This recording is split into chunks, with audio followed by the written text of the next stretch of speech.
가스펠 프로젝트 스케치 이번 주 우리가 함께 보게 될 말씀은 마태복음 26장 26절에서 30절까지의 말씀입니다. 우리가 사복음서를 읽다가 보면은 동일한 사건임에도 불구하고 저자마다 약간의 미묘한 차이가 있음을 보게 됩니다.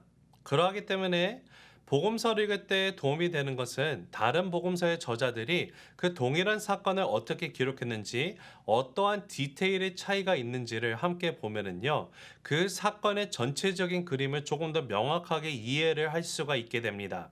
그 대표적인 예로 들 수 있는 것이 바로 오늘 본문에 나와 있는 최후의 만찬이에요.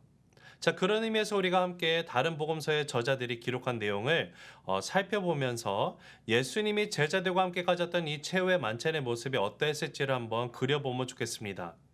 우리가 흔히 알고 있는 레오나르도 다빈치의 그 벽화, 유명한 작품이죠.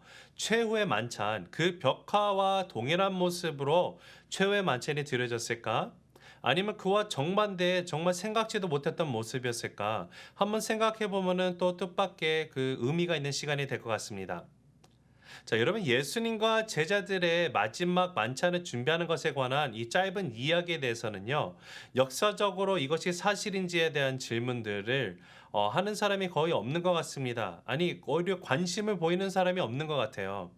그러나 오늘날 많은 크리스찬들이 최후의 만찬에 대해서 궁금해하는 질문이 어떤 것이 있을까 생각해 보면은 예수님이 예루살렘에 들어가기 전부터 그 다락방 주인과 개인적으로 아는 사이였을까? 아니면 뭐 원수들이 식사를 방해하는 것을 원치 않으셔서 그 장소에 관한 정보는 비밀로 했을까? 이런 질문들을 떠올리곤 합니다. 하지만 오늘 본문에서 이런 질문을 제기하는 것은요, 솔직히 무의미합니다. 왜냐하면 마태가 전하고자 했던 오늘 본문의 의도는 오로지 예수님은 이 상황 속에서 주도하고 계시고 제자들은 순종하고 있다는 것을 말하려는 것이 마태의 의도였기 때문에 그렇습니다. 이런 마태의 의도를 잘 나타내고 있는 것을 한번 살펴본다면은 마가복음에서는 내가 내 제자들과 함께 유월절을 먹을 나의 객실이 어디 있느냐라고 질문이 나와 있지만 마태는 그 질문을 내 제자들과 함께 유월절을 너의 집에서 지키겠다라고 왕의 의도적인 선언으로 미묘하게 변형시킴으로써 이런 느낌을 강화하고 있음을 보게 됩니다. 또한 마태는 다른 복음서의 저자들과는 달리 예수님의 카이로스에 대해서 언급을 하고 있어요. 카이로스가 가까이 왔으니 한국말로 하면은 내 때가 가까이 왔다라는 이 말인데 이것은 또 하나의 순환 예고를 서두에 달고 있음을 보게 됩니다. 여러분 이 카이로스라는 말은요. 흔히 특정 시기나 계절을 가리키는 평범한 의미로 사용되는 단어이지만 여기서는 신학적인 뜻으로 사용된 것이 분명합니다. 예수님의 카이로스는 하나님의 구원 역사의 초점을 가리키는 것인데요. 바로 예수님이 이제 곧 있으면은 넘기움을 받게 될 것이고 배신당하고 붙잡힘으로 시작이 되지만 십자가 위에서 완성되는 그 카이로스를 이야기를 하고 있는 것이에요. 자, 오늘 그 마태복음 26장에서 20절부터 우리가 살펴보면은 예수님의 제자들과 함께 마지막 만찬을 먹기 시작하는 장면이 기록되기 시작하면 우리가 보게 됩니다. 근데 한글 성경에서는 예수님의 제자들과 함께 앉으셨더니라고 번역이 되어 있다 보니까 대부분 우리가 생각하는 이 최후의 만찬의 그림이 레오나르도 다빈치가 그린 그 벽화, 최후의 만찬의 그 벽화처럼 긴 식탁에 앉아가지고 제자들이 이렇게 쭉 둘러 앉아 있는 그 모습을 생각하는 것이 통상적인 것 같습니다. 하지만 2000년 전에 예수님과 제자들이 맞았던 그 6월절 만찬의 모습은요, 다빈치의 벽화와는 사뭇 다른 모습이었습니다. 이것이 잘 표현된 것이 오히려 영어 성경 번역본들을 보면 나와 있는데요. 영어 성경 중에 ESV 버전을 보면은 함께 앉으셨던 이를 Jesus was reclining at the table with the 12라고 번역을 해놨어요. Jesus was reclining at the table. 왜냐하면은 헬라어 원문에는 식탁에 앉았다라는 언급이 안 나와 있습니다. 다만 그 앉다라는 이 동사의 뜻이 무엇인가 살피면은요. 직역을 하면은 비스듬히 기대어 앉다라는 뜻을 갖고 있는 단어예요. 유대인들은 평상시 식사를 할 때는 식탁에 앉아서 했지만 잔치를 할 경우에는 대개 그 당시 헬라 로마적 습관을 모방해서 낮은 쿠션에 비스듬히 기대어 앉는 관습이 있었습니다. 고대 문서들과 고고학적 자료들을 통해서 보면은 예수님과 제자들은 디귿자 모양의 테이블에 비스듬히 누워 앉아서 식사를 했음을 우리가 알게 돼요. 그리고 이런 테이블은 고대 로마 시대의 연회용으로 쓰였던 트라이클리니엄이라고 불리는 테이블입니다. 트라이클리니엄은요, 매트 위에 앉아서 왼쪽 팔꿈치를 쿠션으로 이렇게 대고 비스듬히 누워서 식사하는 형태예요. 먹는 음식이 있으면은 발은 바깥쪽으로 이렇게 내어서 비스듬히 눕는 그런 모습이 됩니다. 근데 예수님의 식사 중에 비스듬히 기대어 앉아서 있었다라는 사실이 요한복음을 보면 사도 요한이 이것을 조금 더 구체적으로 분명하게 표현해주고 있으면 보게 되는데 주의 사랑하시는 제자가 예수의 품에 의지하여 누웠는지라라고 표현이 되어 있으면 여러분이 봐서 아시죠? 이렇게 표현한 이유도 이 트라이클리니엄의 그 특성 때문에 그렇습니다. 다른 말로 하면은 우리가 그냥 통상적으로 생각하는 이 다빈치의 그림에 나타난 이 직사각형 모형의 이런 긴 테이블에 나란히 앉아 있는 모습과는 사뭇 다를 수밖에 없는 모습이었다라는 것이죠. 우리가 이런 역사적인 배경과 문화를 제대로 이해하지 않고 예수님과 요한이 그 요한의 그 기록을 통해서 뭐 예수님과 요한이 동성애 관계에 있었다라는 식의 해석은요, 문제가 심각합니다. 그거는 절대 아니에요. 예수님과 요한이 동성애의 관계가 아니었고 그 당시 문화적으로 앉아있을 때 이것을 글로 서술로 표현하다 보니까 품에 안겼다라는 모습의 그런 형태가 되니까 그렇게 얘기를 하는 것입니다. 자, 근데 여기서 한번 또 다른 질문, 의문이 들 수 있을 것 같습니다. 왜냐하면은 다빈치의 벽화를 여러분이 생각해 보면은 예수님이 테이블의 중앙에 앉아 계셨어요. 그렇죠?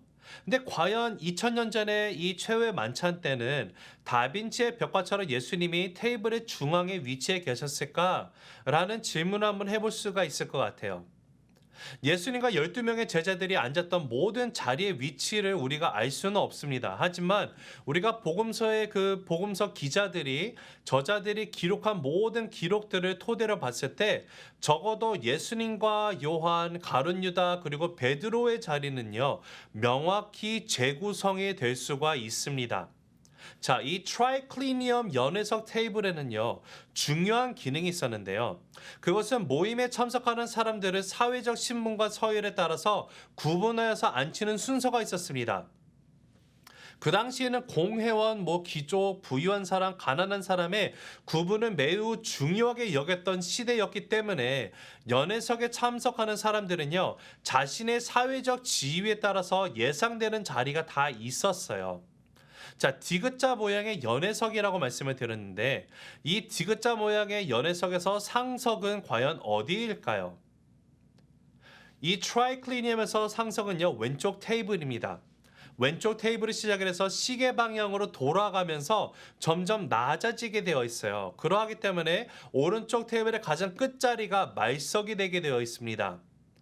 그리고 그 중에 연회장의 주인은 왼쪽 테이블에서 맨 왼쪽 첫 번째 자리가 아니고 두 번째 자리에 앉게 되어 있고요. 그 연회장 주인의 왼편에는 가장 중요한 손님이 앉고 그리고 오른편에는 가장 신뢰하는 친구를 배치하는 것이 그 당시 일반적인 사회적 관습이었습니다. 아마도 이런 이유 때문에 우리가 누가복음의 그 기록을 보면은요, 제자들 사이에서 마지막 만찬 자리를 두고 적지 않은 신경전이 오가면서 누가 더 높냐 낮냐 이런 싸움이 일어났던 것을 우리가 이해를 할 수가 있게 됩니다. 자, 그러다면은 그런 세팅에서 이 유월절 식사가 어떤 의미를 가지고 있었을까요? 유대인들에게는 유월절 식사라는 것이 출애굽 사건을 기념하기 위한 특별한 종교적 의식이 담겨 있는 중요한 절기였습니다. 성경에서는 유월절 식사를 서서 급하게 먹도록 규정을 하고 있음을 우리가 출애굽기를 통해서 보게 되는데 당대의 랍비들은 세데르라고 불리는 유월절 식사 규정을 통해서 옆으로 비스듬히 누워서 유월절 식사 의식을 행하도록 했습니다. 왜냐하면은 출애굽을 통해서 자유를 얻었다라는 이 유월절 절기의 의미를 극대화시키기 위해서였어요. 그러다 보니까 최후의 만찬을 나누는 예수님과 제자들의 모습은요, 우리가 익히 알고 있는 그 모습과는 많은 차이가 있을 수밖에 없다라는 것이 사실입니다. 우리가 만약 1세기 팔레스타인에 사는 독자였더라면은 예수님의 최후의 만찬을 그림에서 보는 것처럼 첫 번째 자리에 예수님이 있고 예수님의 품에 의자에 누웠던 요한은 이 오른쪽에 있고, 그리고 예수님과 동일한 음식에 그 음식 용기를 사용했던 가룟 유다는요, 예수님의 왼편 자리, 가장 중요한 게스트를 모시는 자리에 앉아 있다는 것을 우리가 보게 돼요. 그리고 동일하게 또 예수님의 맞은편에 가장 말석으로 여겨지는 이 자리에 앉아 있는 사람이 바로 베드로라는 것을 보게 돼요. 왜냐하면 베드로는 요한으로부터 건너편에서 요한에게 눈짓을 보내는 그 모습으로 묘사가 되어 있기 때문에 우리가 알 수가 있습니다. 근데 여기서 정말 아이러니하지 않습니까? 예수님께서 그 최후의 만찬 가운데 예수님의 왼편 가장 중요한 게스트의 자리에 그 다른 사람도 아니고 베드로도 아니고 요한도 아니고 뭐 안드레 뭐 야고보 이런 누구도 아닌 가룟 유다를, 자신을 배반할 이 제자를 아심에도 불구하고 그 가룟 유다를 왼편에 뒀다라는 것이 저에게는 너무도 큰 충격으로 다가오는 것 같습니다. 여러분, 이런 그 정확한 이 최후의 만찬에 우리가 이 사건을 그려보면서 생각해 보면서 이 말씀을 다시 한번 읽을 때 여러분에게는 어떤 은혜가 있는지 한번 묵상을 해봤으면 좋겠습니다. 예수님의 사랑이 어떤 사랑일까요? 예수님이 주시는 그 은혜는 또 어떤 은혜일까요? 우리 그 메시지를 한번 이번 한 주 내내 묵상하면서 다가오는 주일을 정말 기대하며 기도하며 나아갈 때 하나님이 넘치게 부어주시는 그 은혜와 사랑을 다시 한번 체험하게 되는 귀한 한 주 되시기를 간절히 바랍니다.